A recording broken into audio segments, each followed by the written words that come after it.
व्यक्ति ऊर्जा का केंद्र है। हर व्यक्ति ऊर्जा को छोड़ रहा है। कितनी ऊर्जा छोड़ रहा है ये उसके विचारों पे निर्भर कर सकता है। नेगेटिव और पॉजिटिव कौन कौन सी ऊर्जा छोड़ रहा है ये महसूस हो जाता है। नेगेटिव ऊर्जा में भी बड़ी ताकत है। ऐसा नहीं कि पॉजिटिव ऊर्जा में ज़्यादा ताकत है। यदि मीटिंग चल रही है और एक व्यक्ति चिल्लाना शुरू कर दे तो किसकी बात मानी जाएगी? यदि मान लो बस है, बस जयपुर से कोटा जा रही है, रास्ते में 15 किलोमीटर अंदर जहाजपुर पड़ता है। सारे कह रहे हैं चलो जहाजपुर के दर्शन करना है, चलो जहाजपुर के दर्शन करना है। एक खड़ा होता, नहीं जाएंगे जहाजपुर, कोई नहीं जाएगा जहाजपुर, टाइम से पहुंचना है, ज़रूरत नहीं है जाने की। अब बताओ 49 जो बोल रहे हैं वो काम होगा या एक बोल रहा है वो काम होगा? पॉजिटिव की आवाज़ कमज़ोर है, पॉजिटिव को अंदर दृढ़ता कम है, पॉजिटिव के अंदर एनर्जी कम है, इसीलिए बात उनकी मानी जाती है। यदि 49 मिलके चिल्लाकर कहें नहीं जाना पड़ेगा, जाएंगे, तो वो एक बेचारा चुप हो जाएगा। लेकिन वहाँ पर बाकी जो पॉजिटिव वाले हैं ना वो चुप जल्दी हो जाते हैं। ये दिक्कत है, ये परेशानी है। मान लो आपके यहाँ कभी चतुर्मास हुए हों, अब दिन में 2-3 बार तो आना हो ही जाता है जब चतुर्मास होता है। तो फिर क्या होता है, घर वाले कहते जाओ वहीं जाके बैठ जाओ, तुम्हारा काम क्या है, दिन भर वहीं रहते हो, मत आया करो घर में, वहीं मिल जाएगा तुम्हें खाना खाने के लिए। इस तरह की बातें सुनने को मिलती कि नहीं मिलती? मिलती हैं। फिर क्या करते हो, चुप होके घर में बैठ जाते हो। कुछ तो ऐसे होंगे जो भाई कौन कलेश करे, चलो नहीं जा रहे, पड़ोसन बुलाने आई, बहन मैं तो नहीं जा रही, मेरे घर में तो कलेश हो रहा है। लेकिन दूसरी महिला, एक बार कलेश हुआ वो फिर भी गई, दूसरी बार फिर गई, तीसरी बार फिर गई, तो घर वाले कहते मानती नहीं, जाने दो इसको। तो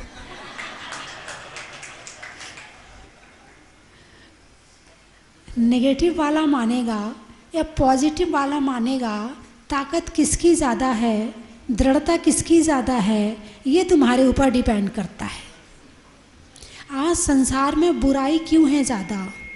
क्योंकि अच्छे लोग चुप हैं, वो जाने उसका काम जाने, हम काहे को चक्कर में पड़े। लेकिन जहाँ बुराई वाला है वो चिल्लाने खड़ा हो जाता है, हैं? वो चिल्लाने खड़ा हो जाता है। यदि पॉजिटिव इकट्ठे हो जाएं, नेगेटिव तो फिर भी इकट्ठे हो जाते हैं, पॉजिटिव इकट्ठे हो जाएं ये बड़ी बात है। तो अंदर में शक्ति है और दोनों तरह की शक्ति वाले लोग हैं संसार में। कुछ सृजन करने वाले भी हैं और कुछ विध्वंस करने वाले भी हैं, मूर्तियां बनाने वाले भी हैं।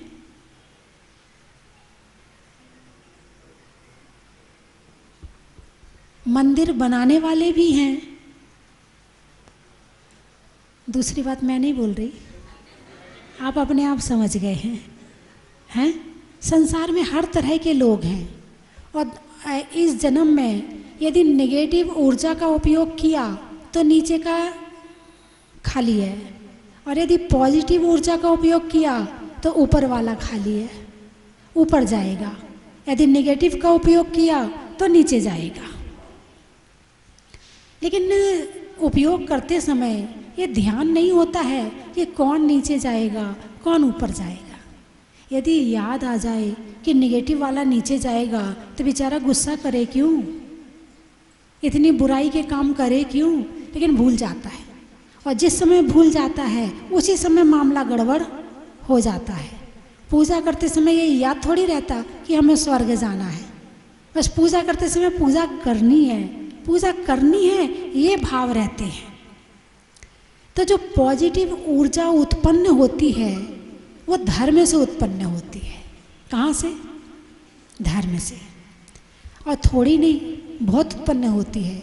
नेगेटिव ऊर्जा से अशांति होती है और पॉजिटिव ऊर्जा से शांति होती है। अब आपने देखा होगा कि हर जगह कलेश करने वाले लोग हर जगह मिल जाएंगे। एक मोहल्ले में नहीं, हर मोहल्ले में होंगे। एक समाज में नहीं, नहीं, जनकपुरी की बात नहीं है। कुछ लोगों का काम ही होता है काम बिगाड़ना। जब तक काम ना बिगड़े उनके जी में शांति नहीं आती। वो बिल्कुल शांति से नहीं बैठते हैं, वो उपाय करते रहते हैं, ढूंढते रहते हैं। आप लोग जयपुर में दशहरा के टाइम में आपके यहाँ घर के बाहर रंगोली डाली जाती है क्या? अरे बोलिए ना, यहाँ प्रचलन है कि नहीं है? नहीं है। एमपी में प्रचलन है। एमपी में प्रचलन है कि दशहरा से दीपावली तक घर के आगे सामने वहाँ की जो बालिकाएं होती हैं, लड़कियाँ होती हैं, वो बढ़िया सुंदर सुंदर सुंदर सुंदर रंगोली डालती हैं। अब रंगोली डाल तो लेती हैं, लेकिन वहाँ निगेटिव लोग भी तो है ना। अब डाल ली, डालने के बाद घर में जो 2-4 बच्चे होते हैं, अब तू बैठ जब तक मैं खाना खा के आ रही।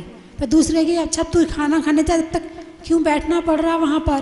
क्योंकि एक ऐसा भी है जो वहाँ पैर मारने वाला है। एक को रंगोली बनाने में मज़ा आ रहा है और एक को रंगोली मिटाने में मज़ा आ रहा है।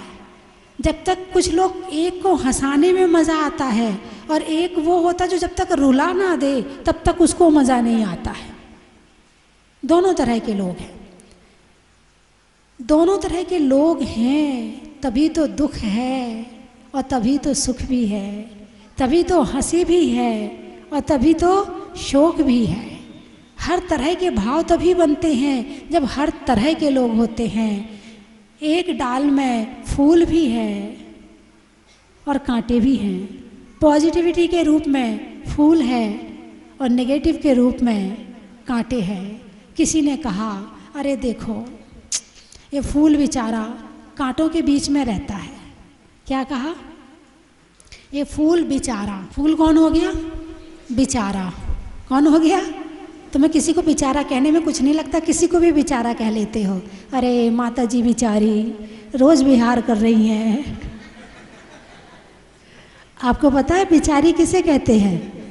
जिसका कोई चारा ना हो, जो अनाथ हो, उसको बेचारा कहते हैं। अरे इतनी गर्मी है, देखो बेचारी माता जी एक टाइम आहार लेती हैं। महाराज जी बेचारे। अरे वो बेचारे नहीं है, उन्होंने खुद स्वयं ग्रहण किया है, सोच समझकर दीक्षा ली है, भाव बनाकर दीक्षा ली है, किसी के कहने से दीक्षा नहीं ली है। तो किसी ने कहा कि फूल कांटों के बीच में रहता है। क्या कहा? फूल बेचारा कांटों के बीच रहता है। और किसी ने कहा देखो कांटों के बीच रहकर फूल मुस्कुराता है। किसी ने कहा कांटों के बीच रहकर फूल मुस्कुराता है। तुम्हें गम है कि फूल कांटों में रहता है और हमें खुशी है कि फूल कांटों के बीच मुस्कुराता है। और शिक्षा लेने वाला इससे शिक्षा ले लेगा। कितने भी दुख हों उसके बाद भी मुस्कुरा रहे हो, मतलब कांटों के बीच मुस्कुरा रहे हो। और नहीं तो जो पहला वाला मामला है वो तो बेचारा वाला मामला है ही नहीं। आपको मैं बेचारा नहीं कह रहा, आपके तो बहुत परिवार के लोग हैं, आपके आगे पीछे तो बहुत लोग हैं। हाँ, हमारे आगे पीछे वाले मामले में थोड़ा सा सोचना पड़ेगा। बंधुओं, कल चर्चा हुई थी कि पॉजिटिव ऊर्जा कैसे पैदा करें। क्या कोई ऐसा कार्य है जिसके द्वारा हम पॉजिटिव ऊर्जा पैदा कर सकते हैं? अरे बोलिए ना, ऐसा कार्य है या नहीं है संसार में? है। अच्छा, कौन सा कार्य है वो? धर्म। अब धर्म शब्द तो बोल दिया, धर्म किया कैसे जाता है? आप कहोगे पूजा करके। हाँ बोलिए ना, पूजा करके धर्म नहीं होता है। किससे धर्म होता है? पूजा से, जाप से, किससे? पाठ से। किससे धर्म होता है? अच्छे कार्य करने से धर्म होता है। एक व्यक्ति आचार्य श्री के पास आया, बोले मैं धर्म वरम नहीं मानता हूँ। बोले अच्छा। उन्होंने एक प्रश्न किया उससे, बोले दो व्यक्ति लड़ रहे हैं, एक कमज़ोर है और एक पहलवान है। जो पहलवान है वो कमज़ोर को मार रहा है और आप वहीं पर खड़े हैं, बचाओगे कि नहीं बचाओगे? क्यों नहीं बचाएंगे? कमज़ोर के की तरफ जाना, उसको बचाना मेरा फ़र्ज है, मुझे जाना चाहिए। बोले वैसे यही तो धर्म है। वो कह रहा मैं धर्म नहीं मानता, और हम कह रहे हैं वो धर्म के बिना रह नहीं सकता है। धर्म कितने तरह से होता है, हजारों तरह से होता है, लाखों तरह से होता है। धर्म अनेक प्रकार से होता है। तो धर्म मानने के अनेक तरीके हैं। अब आप पूजा भी करते हैं। कल मैंने वहाँ पूछा था, आप लोग नमोकार मंत्र मन वचन काय से पढ़ते हैं क्या?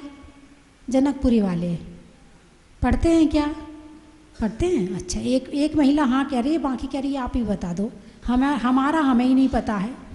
और बात बिल्कुल सही है।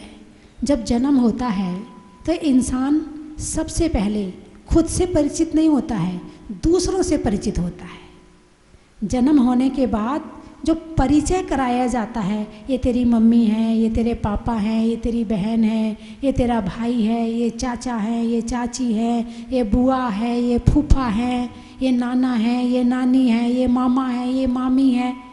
पूरा परिचय दूसरों से कराया जाता है। सारी जिंदगी निकल जाती है, खुद से परिचय नहीं होता है। और जो मैं हूँ उससे परिचय रहित होकर सारी जिंदगी केवल दूसरों का परिचय करते रहते हैं। इसीलिए धर्म नहीं हो पाता है, क्योंकि परिचय आज तक केवल जन्म से लेके आज तक केवल दूसरों से ही परिचय किया है। और धर्म की शुरुआत होती है खुद से परिचय से, कि मैं कौन हूँ, कहाँ से आया हूँ, मनुष्य पर्याय प्राप्त की है, मुझे क्या क्या करना चाहिए, इस मनुष्य पर्याय से मुझे क्या क्या मिल सकता है, मैं क्या क्या कर सकता हूँ। यदि आपने इन प्रश्नों के उत्तर स्वयं से ले लिए तो धर्म करना शुरू हो गया। और बाकी जो परमात्मा के यहाँ जाता है वो आत्मा को जानता है, जो आत्मा को जानता है वो परमात्मा को जानता है, जो परमात्मा को नहीं जानता है वो आत्मा को भी नहीं जानता है। बात समझ में आई कि नहीं आई? भगवान को जानते हो? अरे बोलिए ना, कौन कौन जानता? जरा हाथ उठाना। ओहो, एक भी हाथ नहीं उठा। अब आप कहोगे माता जी आप क्या बोलोगी, हमें पता नहीं है। भगवान के मंदिर आते हो? आते हो। भगवान के कितने गुण हैं? सैकड़ों, यानी 100, कई सौ, सैकड़ों, कई सौ। इनके हिसाब से कई 100 गुण हैं। आप लोगों के हिसाब से अनंत गुण हैं, और किसी के हिसाब से अनंत पहुंच गया, अनंत ही नहीं है। उस अनंत में से 2-4 बताना जरा। जो भगवान में अनंत गुण हैं उनमें से जरा 2-4 की संग नाम बता दो, उसके गुण की विशेषताएं बता दो, उसका थोड़ा डिटेल बता दो कि भगवान भगवान क्यों है। मैं ये बताना चाहती हूँ कि आपने भगवान की पूजा तो करी है मगर भगवान से जुड़े नहीं हो। भगवान का नाम तो लिया है मगर भगवान से जुड़े नहीं हो। जैसे कभी कभी आपके साथ क्या गड़बड़ हो जाती है, आप मोबाइल चार्ज में लगाते हैं, आपने वो जो छेद होते हैं उसमें डाल दिया, इधर मोबाइल में भी कनेक्शन जोड़ दिया और जाके आराम से सो गए। सुबह उठे देखा कि मोबाइल तो क्यों स्विच ऑन करना भूल गए। बस वही गलती हो रही है। मंदिर में भी आते हैं, अष्टद्रव्य की थाली भी होती है, सोने की माला भी होती है, चांदी की माला भी होती है, हैं पीली साड़ी भी होती है, मंदिर में परमात्मा भी होते हैं, सारा काम होता है, मगर मन का कनेक्शन जोड़ना भूल जाते हैं। वो मन का कनेक्शन पूरे संसार से जुड़ा रहता है और काम सारे चलते रहते हैं। विनय पाठ शुरू हो जाता है, कब खत्म हो जाता है पता ही नहीं चलता। जैसे वो राजधानी एक्सप्रेस है ना, सीधे दिल्ली से चलेगी तो जयपुर रुकेगी, बीच में कितने स्टेशन निकल गए पता ही नहीं चलता है। ऐसे ही पता चलता है कि विनय पाठ शुरू किया है, विनय पाठ पढ़कर करूं ये विध क्या है, वो ये विध ठाणो होए के प्रथम पढ़े जो पाठ शुरू हो तो पता चलता है। और उसके बाद में तैयारी शुरू हो जाती है। फिर इसमें कलश में स्वस्तिक बनाओगे, तुम बिन में व्याकुल भयो जैसे जल बिन बिन, जन्म जरा मेरी हरो करो मैं स्वाधीन। कितने स्टेशन निकल जाते पता ही नहीं चलता है। आपने विनय पाठ तो पढ़ा मगर कनेक्शन नहीं जोड़ा। क्या चार्ज क्यों नहीं हो पा रहे हो, धर्म से शक्ति क्यों नहीं मिल पा रही है? क्योंकि कनेक्ट नहीं होते हो। और जब तक कनेक्ट नहीं होगी तब तक ऊर्जा आएगी कैसे? आपने सारी चीज़ें, अष्टद्रव्य की थाली, चांदी की थाली, चांदी के कलश, चांदी के ठोना हैं और चांदी की सारी चीज़ें, सब चीज़ें धीरे धीरे करके सब आपने जोड़ लिया, लेकिन जिसको कनेक्शन जोड़ना था वो बटन चालू करना भूल गए। इसलिए जो ऊर्जा मिलनी चाहिए थी, जैसे मोबाइल चार्ज नहीं हो पाता है ऐसे हम भी चार्ज नहीं हो पाते। भले आप एक बार नमोकार मंत्र पढ़ो मगर पढ़ो ऐसे कि उसमें अरिहंत, सिद्ध, आचार्य, उपाध्याय, साधु याद आ जाए। मैंने एक बार पहले कहा था, मैं फिर आपसे पूछती हूँ, मैं कुछ शब्द बोलूँगी, आपके अंदर वो चित्र आते हैं कि नहीं वो बताना आप, ठीक है? हाथी, अरे बोलिए ना, आ गया? घोड़ा आ गया? अच्छा। बंदर आ गया चित्र? अरिहंत भगवान गायब, गायब। सिद्ध भगवान गायब। मतलब आपको हाथी, घोड़ा, बंदर आपके हृदय में बसे हैं मगर परमात्मा आपके हृदय में नहीं बसे हैं। फिर तुम कहो कि हमारा तो काम ही नहीं होता है, हमें तो कुछ होता ही नहीं है, हमें तो शांति नहीं मिलती धर्म करने से। मिले कहाँ से? ऊर्जा क्यों नहीं आई? क्योंकि आप बटन चालू करना भूल गए। जब भी आप नमोकार मंत्र पढ़ें पहले कनेक्ट हुए, किससे? मन से। नमो अरिहंताड़म, अरिहंत भगवान को नमस्कार है। नमो सिद्धाड़म, सिद्ध भगवान को नमस्कार है। आयरियाणम, वज्रायाणम, साउणम, यानी सबको सबके चित्र दिखते चले जाएं और नमोकार मंत्र पढ़ता चला जाए। चित्र दिखते चले जाएं और नमोकार मंत्र पढ़ता चला जाए तो समझना कि आपने नमोकार मंत्र पढ़ा है। तो उससे ऊर्जा मिलेगी। क्या मिलेगी फिर? ऊर्जा मिलेगी। किसकी ऊर्जा? अरिहंत भगवान की, सिद्ध भगवान की, आचार्य उपाध्याय परमेष्ठी की। अब जैसे वो जो आपके मोबाइल के कनेक्शन तार है ना, वो तो आपको दिखता है, वहाँ जाके लगाना पड़ता है, उसके अंदर डालना पड़ता है, वो तो आपको नज़र आता है। लेकिन ये कनेक्शन होता है, दिखता नहीं है। और जैसे ही कनेक्ट होते हैं वैसे ही ऊर्जा आनी।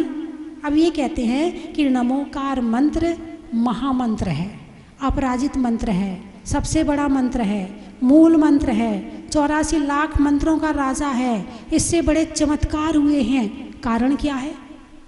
इसमें मनवांछा पूर्ण भी नहीं कहा गया, संकट हरण भी नहीं कि भाई ओम ह्रीम संकट हरण नमो अरिहंताड़म, ऐसा भी नहीं है। ओम ह्रीम मनोवांछित फल प्राप्त है नमो सिद्धाड़म, ऐसा भी नहीं है। केवल नमो अरिहंताड़म, नमो सिद्धाड़म, बस नमो नमो कर दिया और बोले सबसे बड़ा मंत्र है। ये कैसे हो सकता है?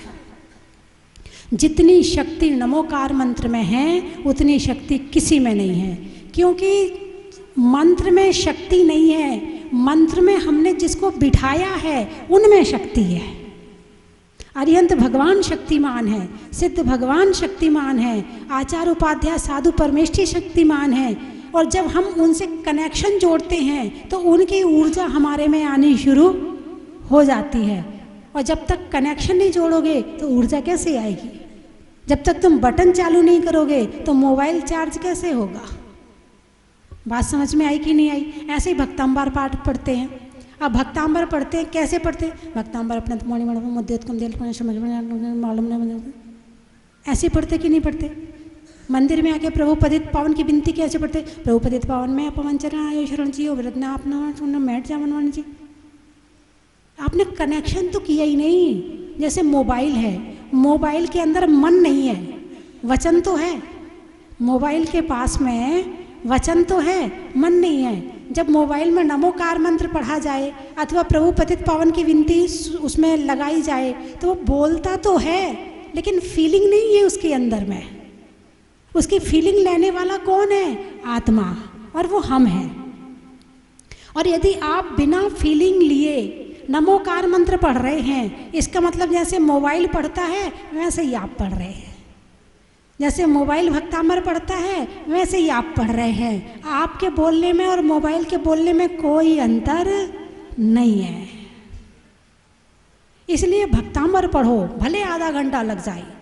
और ऊर्जा घर में पैदा करनी है। घर में अपने शाम के समय, रात के समय जब पूरा परिवार इकट्ठा होता है, बैठ करके एक साथ और स्वर के साथ, उच्चारण शुद्ध, बिल्कुल स्वर के साथ में लयबद्ध तरीके से अंदर के भावों को भरते हुए और भगवान को याद करते हुए आप भक्तांबर पढ़ो। आप देखिए कि आपके घर में ऊर्जा कैसे नहीं आती है। आपका घर ऊर्जा से भर जाएगा। ऊर्जा है, आपके पास है। ऊर्जा कहीं बाहर नहीं है, ऊर्जा आपके पास में है। लेकिन वो ऊर्जा निकालें कैसे? वो निकलेगी परमात्मा से कनेक्ट होके। और परमात्मा ऊर्जा के केंद्र कैसे बने? परमात्मा ने भी तो कुछ किया होगा। वो भी तो पहले हमारे जैसे थे। जो उनका भूत है वो हमारा वर्तमान है। जो भगवान का भूत है वो हमारा वर्तमान है। और जो भगवान का वर्तमान है, हम पुरुषार्थ करें तो हमारा भविष्य बन सकता है। तो जैसे भगवान ने अपनी ऊर्जा प्रकट करी है, अभी तुम ग्रस्त में रहते हो, अधिक ध्यान नहीं कर पाते हो, कम से कम भक्ति तो कर सकते हो। कम से कम परमात्मा का नाम तो ध्यान से ले सकते हो। आप टाइम भी पूरा लगाते, ऐसा नहीं कि आप टाइम नहीं देते। आप मंदिर भी आते हो, टाइम भी लगाते हो, पूजा भी करते हो। आप साधु आते हैं तो प्रवचन भी सुनते हो, आप माला भी फेरते हो। अभी मैं हाथ उठवाऊँ कि कौन कौन माला फेरता है तो बहुत सारे हाथ उठ जाएंगे, लेकिन बस सारे फेरने वाले वो ही हैं बिना कनेक्शन किए। आपने समय भी दिया, आपने वचन भी लगाया, आपने तन भी लगाया, आपने सामग्री भी लगाई, आपने सब कुछ लगाया, लेकिन केवल बटन नहीं चालू करी, बाकी सब काम कर लिए।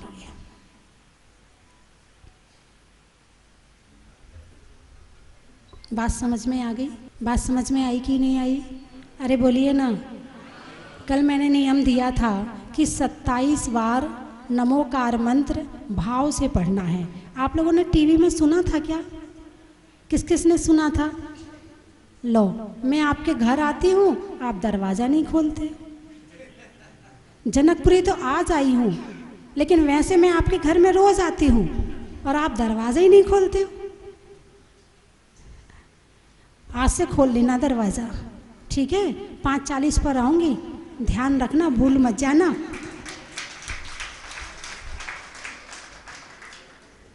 तो कल मैंने नियम दिया था कि 27 बार नमोकार मंत्र ध्यान से पढ़ना है।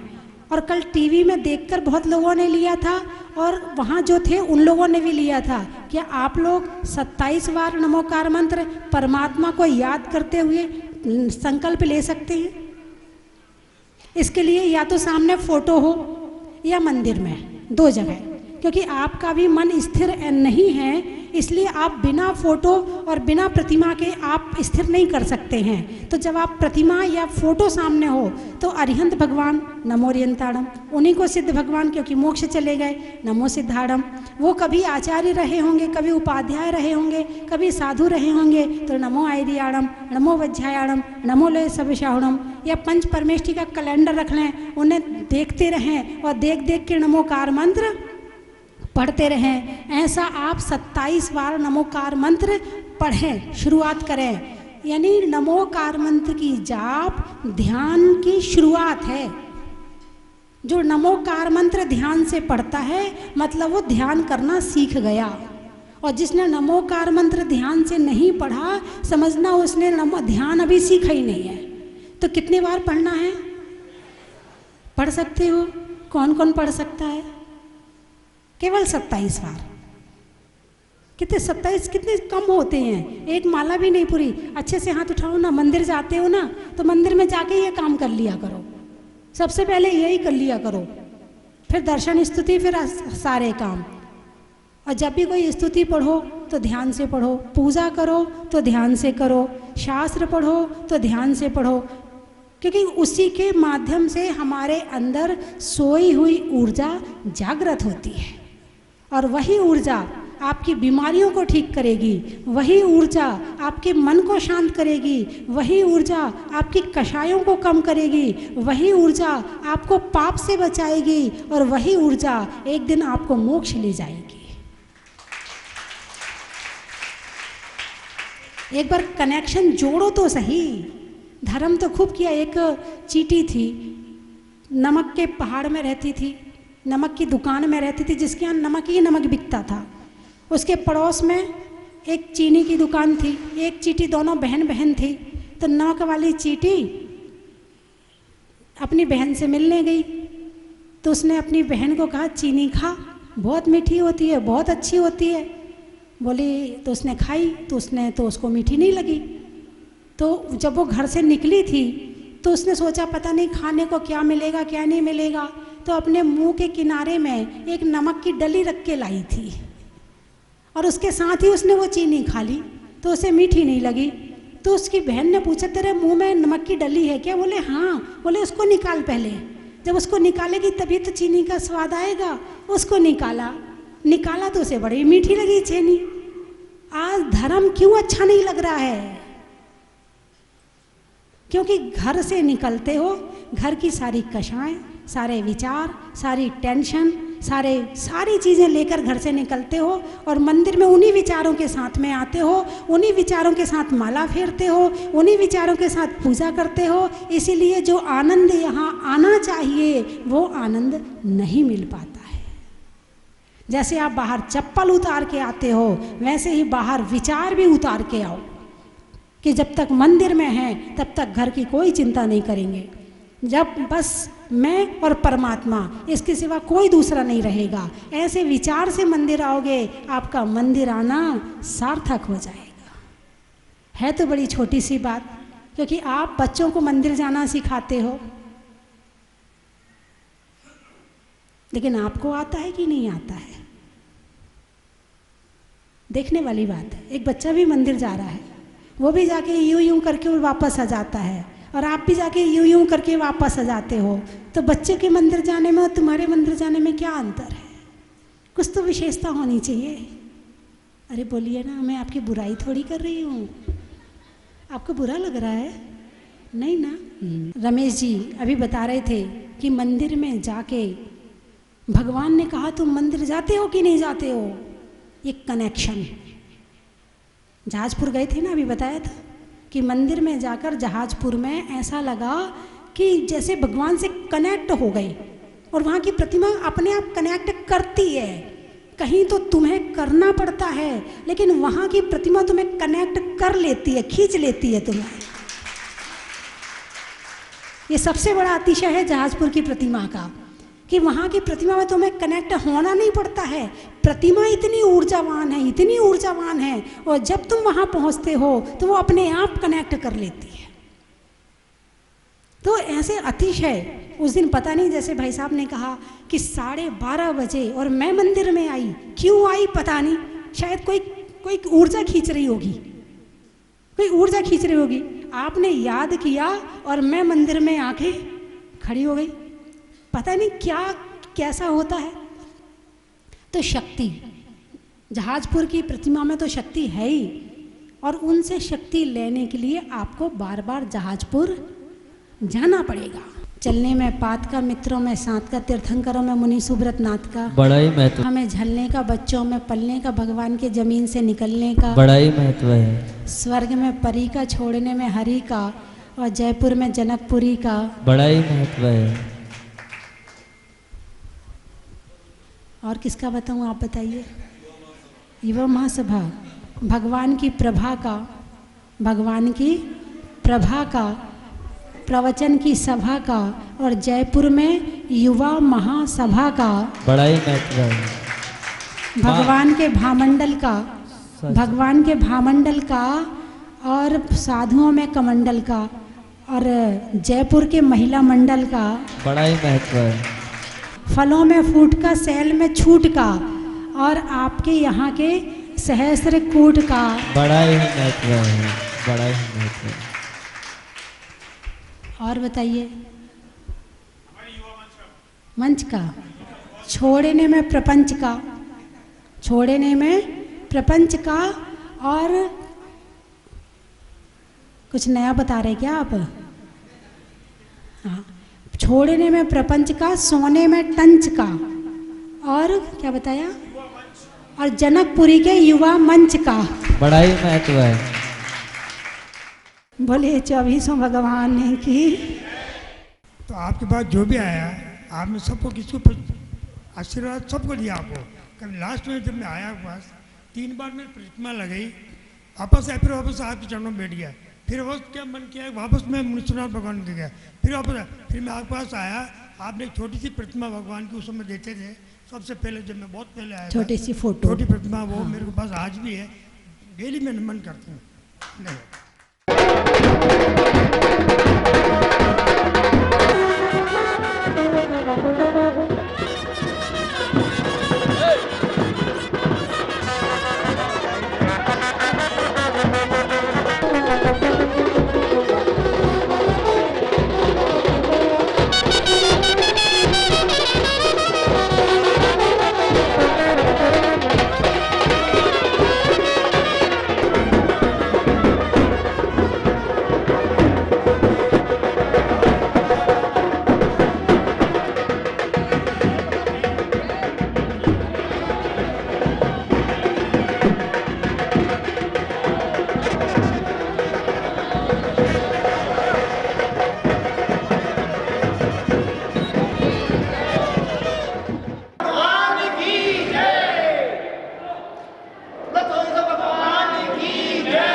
कंचन की थाल को सजाओ रे आज, रत्नों की थाल को भर लाओ रे आज।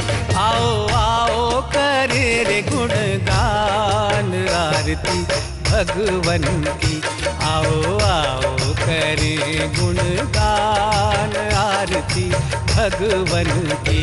आओ आओ करे रे गुणगान आरती भगवन की।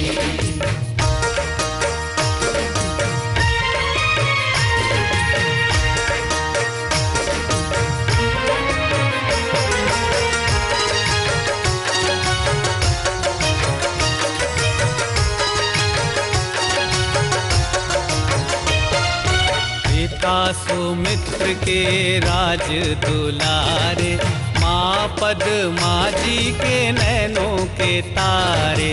पिता सुमित्र के राज दुलारे, माँ पद्मा जी के नैनों के तारे।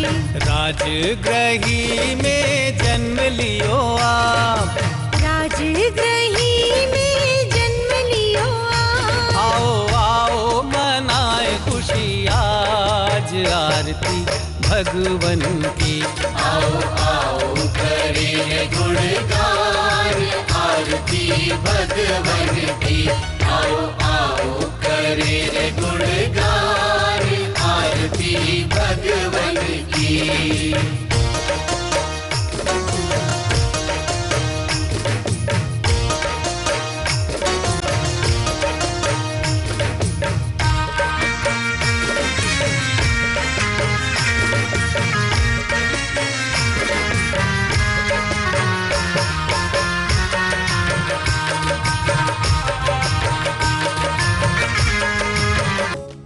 परम विदुषी लेखिका गणिनी आरिका रत्न श्री 105 स्वस्ति भूषण माता जी, जिन्होंने मात्र 20 वर्ष में 100 से भी अधिक किताबें लिखकर जैन समाज को अनूठा योगदान दिया है।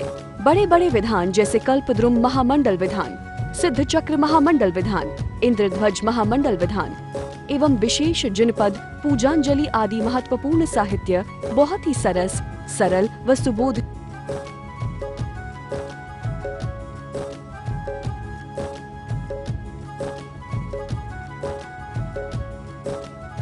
करने हेतु आज ही संपर्क करें।